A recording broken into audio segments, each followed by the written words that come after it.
Doing a good job. We started putting quite a bit of offense in. So you know what that comes. Just tightening up the screws, executing what we're trying to do. The first probably 3 weeks are just flowing into our offense, our secondary offense in transition. Now you're putting your set plays in. So just executing it, reading the defense, your first and second options, your third options if you have to. So, and normally when that happens, the defense always has an advantage when the offense is learning, but it's always good. Your players seem quite excited about tomorrow night and a chance to, as they said, have some fun because it makes it sound like you're working pretty hard. Well, that's the plan. You know, what happens when you play on Friday, you want to have some fun with this thing, and I think that's the most important thing, to still play hard, compete, get out of there with no injuries, and it's for the fans more than anything. Well, Brad said he's looking to take a Kevin Garnett role on this team. Do you see a lot of Kevin in him? Wow. What were you talking about? One of the best to ever play the game. And I think what he's probably meaning by that is Kevin's ability to lead, understand what it means to play on both ends of the floor. And Kevin Garnett is one of my favorite of all time, just because of what he brings to the table, how hard he plays.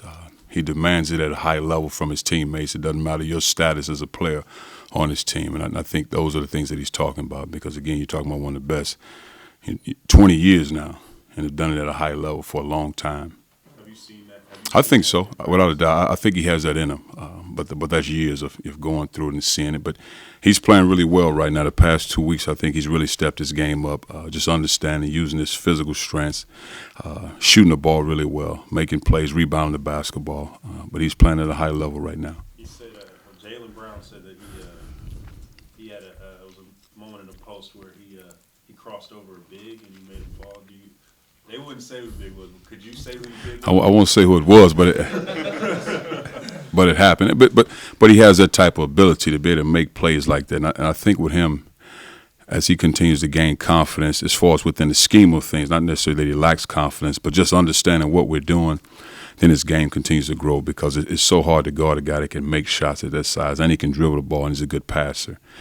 And if he gets a step on you around the rim, he has the ability to go up over you and dunk the ball. So it makes it hard to defend a guy like that. It was you, wasn't it? No, it wasn't me. My days are long gone. It wasn't me. Coach Mark, Jalen's kind of joked about how when everybody wants to stop and take Ivan's picture, he kind of is the middleman there helping get things going.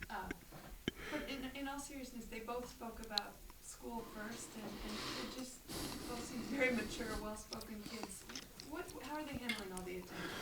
Well, they're doing a great job. I think to their advantage, probably since these guys are 14 years old, 15 years old, they've been at USA Basketball. They've been exposed to a lot of things. They've traveled all over the world with USA Basketball, AAU tournaments and events. They've been to Florida, Vegas. They've seen it all. So they've had thousands of cameras in their faces. So they know what that feels like. And I think for those guys, it's just more than anything having a peace of mind to know that I can actually be a student and then an athlete. And I think both of those guys would take a tremendous amount of pride in the fact that people recognize them as students first. Even though they have a tremendous amount of talent and potential at 18, 19 years old. At what point did you see in Jalen that ability and maybe that aptitude for a place like this? Well, I think if you knew him coming up, you knew that he was thinking in that realm. Again, he wants you to know that he takes pride in the academic piece, and he's serious about it, as well as Ivan Rabb. And again, you have to give those guys, not only them, but their parents credit for putting them in position and making them understand the importance of being a student athlete and what it means to be a student and be successful, not just to get a degree, but to get a degree and have a successful career. And I think both of these guys, it's safe to say, when they're done playing basketball, these guys will be part of companies or running companies at some point, if not only their company, if not. Cuonzo, have you figured out how you're going to divide the team up tomorrow night? Well, it's not necessarily a matter of not telling you because we change lineups every day, so that's not the case. We'll see how practice go. The team that we might have today, they might stay the same. So it's not a case of hiding anything because they change every day.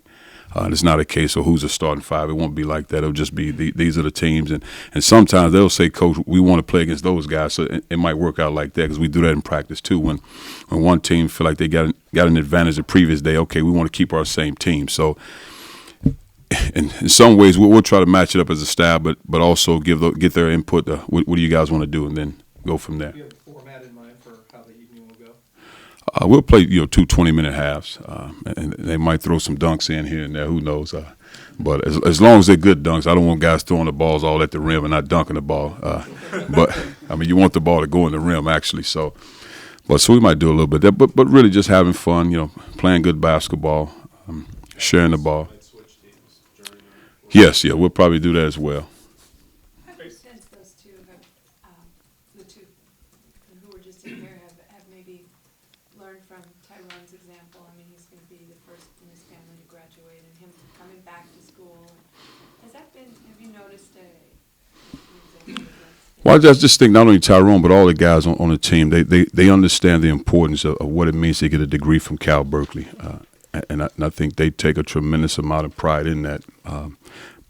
Regardless of whatever happens on the court or whatever success you may have, even the next 10 years from now, you have to fight to get that degree. It's very important because that's a valuable piece of paper. And that's what I try to tell them all the time. But Tyrone making a decision, come back to school, it makes those guys understand the importance, at least feel it, that I do take pride in the academic piece because there's no doubt in my mind Tyrone would have been on somebody's team. And I just think, but again, it goes back to those guys, that parenting, to help them understand this is important. Even though you have a skill level and an ability to do this, you also need this in life. Are you any closer to figuring out how deep your rotation goes and choosing that? So we might play 9. Some games it might be 10, and then there'll be nights it might be 8. I just think for our guys to always be ready to play, and that is very important. To be ready to play, to understand your role, and when your opportunity presents itself, give it your best shot. And I think that's the most important thing. That's the best way to say it, because there might be nights when teams go small, both bigs might not play a lot and they might not play at all. Who knows?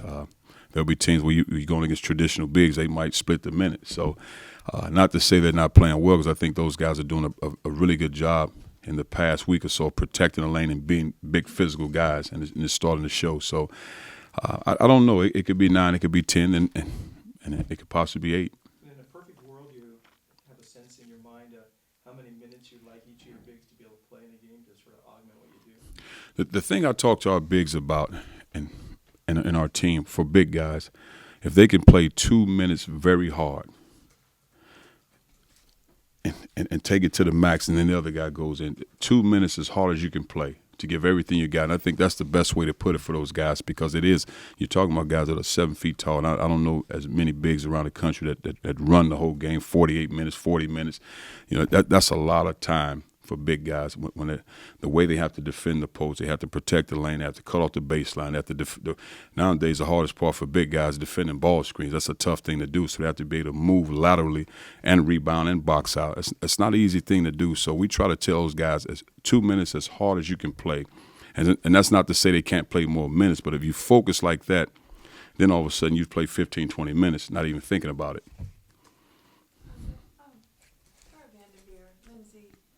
They both have been hitting up Warriors practices. High school coaches have been going. Has your staff been, what does that say about Coach Kerr opening the doors as the champs, letting coaches in? And what does it say about coaches continuing to learn at whatever stage? Well, I think it's great. I go around a lot of different colleges now. The most time I spend with Golden State guys is Theo.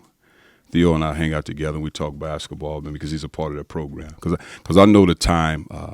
In September, my recruiting schedule, in Golden State, those guys invited me several times, but my schedule is so crazy in the month of September when they start training camp because of recruiting and what we have going on. So I spend a lot of time with Theo. We meet together or talk over the phone, either way, because it's their blueprint, and he understands. Because I know the value and the time of a head coach. You don't have a lot of time to spend like this, and I respect that part. Yes. Well, Coach, you said that one of your first calls when you got a job was to Ivan. Yes. Local guy. At what point that you knew that Jalen had that piece in him, that student athlete? At what point did you start Well, I think I knew that when I met him. I mean, you're talking about 14, 15 years old. Just to understand it wasn't a case of he loved to play the game, and you know what he did in the classroom because you had transcripts, so you saw that part. And he went to a really good high school, so you knew that. But just the way some guys talk and how they approach the game and they approach life. So it wasn't always every time you talk to him, let's talk basketball all night long. I mean, he studied the game. Some of the things when he watched the game, what he would say about the game, not the highlight dunk, but man, did you see his feet right here, coach? He should have did those sorts of things. So you knew a guy had a feel for the game, and you can tell when a guy's faking it, and he had a good feel for it. At what point did you get in touch with him once you got the Cal job? Obviously, that match for him. It was early because obviously we had a relationship with him. Then we saw him in July. And then we really hit it hard like early February. Really started to hit it hard and aggressive. Yeah. When do you remember first calling him? Oh no, that was probably. And so in the summertime, so we left April, May, so somewhere around July possibly. Yes, July of 14. Yeah, because it's 2 weeks until the early signing period. Do you expect to sign two? What do you think is going to happen? definitely want to sign one for sure. Now, after that, it just depends. It has to be the right one. If it's two, then we'll sign two. But definitely want to sign one, two, yes.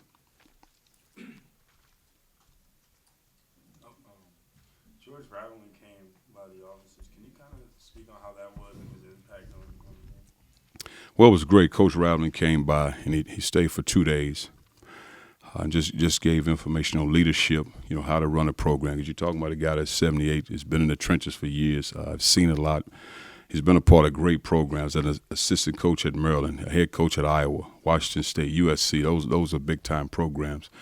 He's had a lot of good players. So he's seen a lot of varieties of guys come from different areas, different backgrounds, different parts of the country. So just talked about his philosophy on leadership. How do you run a program? How do you run a practice? How do you lead your team? How do assistant coaches help the head coach? How do your players function amongst each other? So everything you can. How do coaches and assistant coaches deal with the faculty and administration and building relationships on campus? So everything you can think of, he talked about it. You talk about Dr. King. He didn't. I've talked to him about that before because I've known him for a while, but he didn't talk about it in this particular time. Was he here? Was this last week? He was last week for 2 days, maybe like Wednesday and Thursday. Everybody's healthy right now? So far, yeah. Knock on wood. Yeah. Coach, in terms of instilling your defense and your offense, if you were to put a percentage on it, how ready do you think you are if you were to say, 100% everything you want to instill in the guys in terms of offense and defense set?